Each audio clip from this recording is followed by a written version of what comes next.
In the occupied territory of Ukraine, relatively far from the line of fire, there is a drone unit called Cascade, where representatives of the Russian elite are trying to get into service. The New York Times reported on this unit.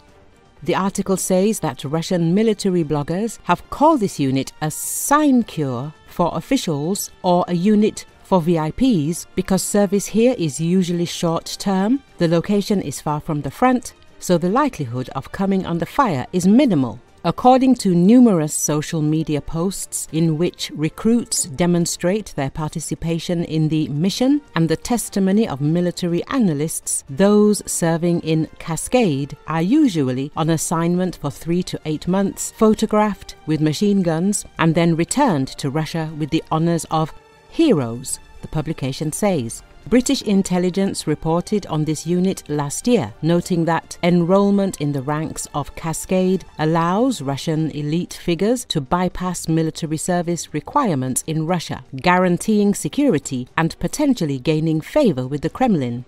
According to the chairman of the United Russia Party, Andrei Turchak, more than 270 pro-Kremlin regional deputies and 200 members of the party's youth wing took part in the war in Ukraine. Meanwhile, as journalists of the publication learned, at least 6 State Duma deputies, dozens of pro-Kremlin activists, and even one cosmonaut served in Cascade.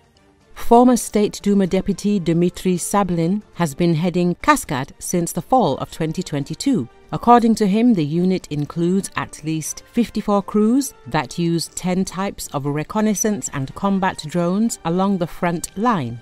As NYT journalists noted, service in Kaskad has already helped some veterans build their careers. For example, Yevgeny Pervyshov was a low-ranking deputy when he joined the drone unit in November 2022. A year later, he returned to Moscow and entered the Time of Heroes program created to prepare a new generation of officials hardened by war. Only participants in the fighting in Ukraine can apply.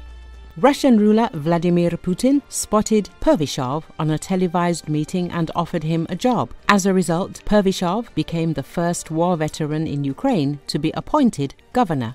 Former Kremlin speechwriter and current political consultant Abbas Galyamov noted that officials are using Cascade as a springboard, effectively manipulating Putin's call to promote veterans to leadership positions.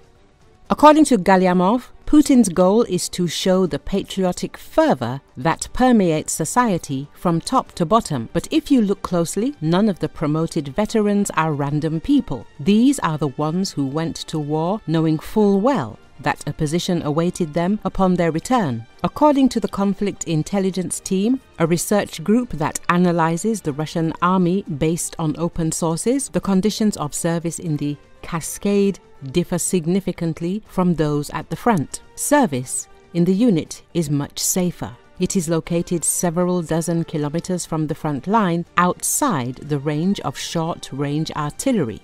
Officers and soldiers can live in apartments or hotels rather than in trenches or dugouts. None of the members of Cascade contacted by the publication's journalists agreed to tell how they managed to leave the unit after a short service, which obviously violates the rules of the Russian Ministry of Defense.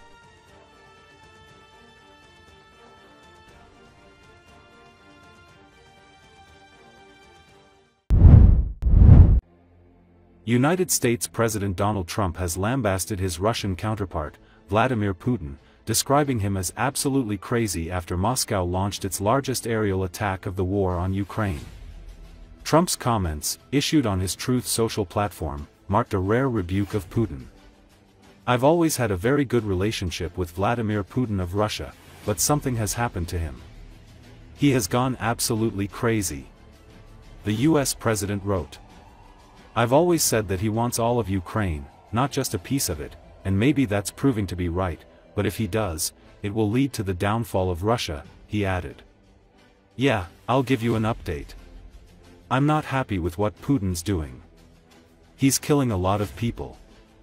And I don't know what the hell happened to Putin. I've known him a long time. Always gotten along with him. But he's sending rockets into cities and killing people. And I didn't like it at all. Okay?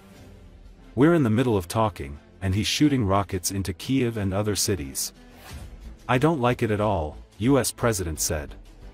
Trump has been pressuring Russia and Ukraine to end the more than 3-year war, but the two sides remain far apart, and while major powers talk, the war is intensifying and Russian forces are advancing in eastern Ukraine.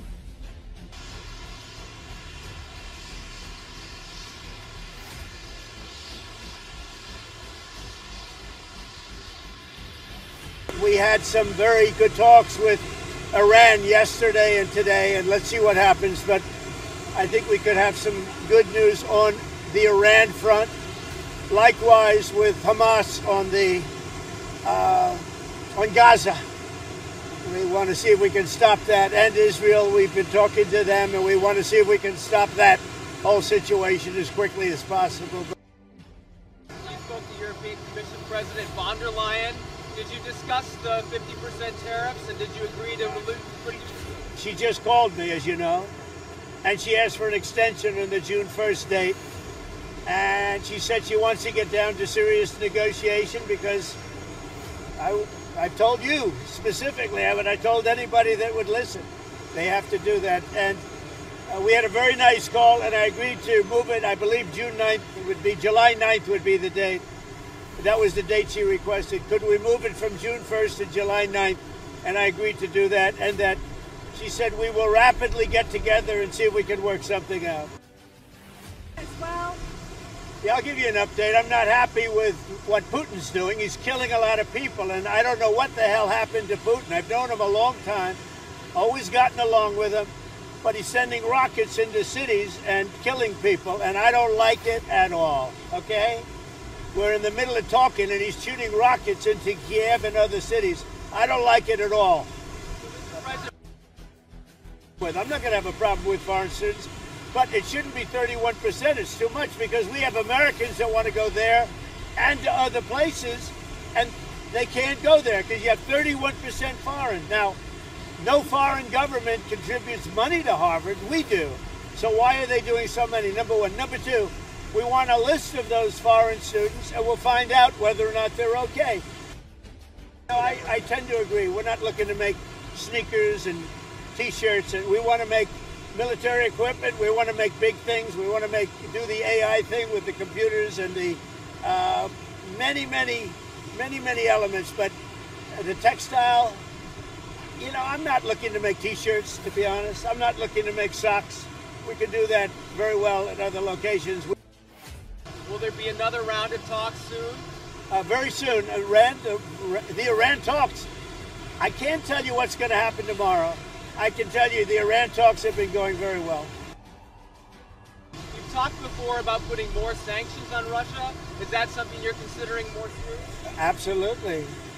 He's killing a lot of people. I don't know what's wrong with him. What the hell happened to him, right? He's killing a lot of people. I'm not happy about that.